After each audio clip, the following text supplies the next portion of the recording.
Alright, the random point I was given is 50 degrees north and 48 degrees west. So my location given on a map is in the Atlantic Ocean, and west of it would be the Canadian province, Newfoundland and Labrador, and overall it would be west of the North American continent. The Dutch location on this map would be in a general range about right here, and we can see it lands in the green colored area. And looking on the scale below, we can indicate that it is between 60 to 70 years of age, as it is a lighter shaded green instead of a darker shade.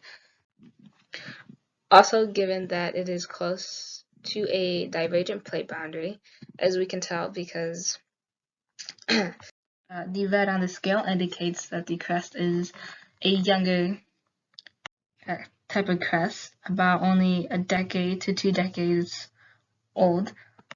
And given the location of the date, we can tell that it is fairly close by the red areas or the divergent plate. We know that it's not going to be too old, as under at least a century old. The overall depth of the Dutch location would be about ranging from -1 kilometer to 1 kilometer, as it is a little bit in the pink area to the light green area. The origin from the plate boundary in this location, it looks like it has started off as 1 kilometer, and as it goes west, it drops to a range from 0 to 1 kilometer, and then back to 1 kilometer as it does go to a green. But the more it gets closer to the North American continent, it drops drastically to a -1 kilometer in depth or elevation. Thickness of sediments and the Dutch location. So over in the black square, that would be the general location of the dike, and based off the color where the dike lands on, it is a light-ish gray kind of blue, which we can tell based off the scale that it would be about 1.5 kilometers in thickness. I'm sorry. And looking at the overall point of origin, which would be in this location, it looks like the thickness gets greater from the point of origin to the dike, as the divergent boundary is mostly in a dark blue area, which would be 0 kilometers of thickness based off the chart or scale.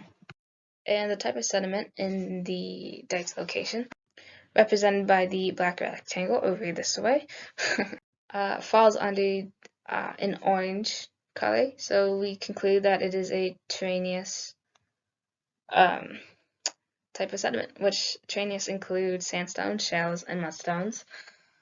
And following the divergent boundary, place of origin, it would run along the carbonated type of sediment.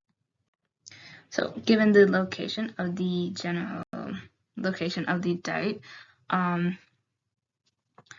north of the dike, we notice there is ice rafting, as well as the continent of North America to its west, as well as knowing that terraneous sediment is placed through wind, and as well as rivers that deposit sediments known to make a terraneous region.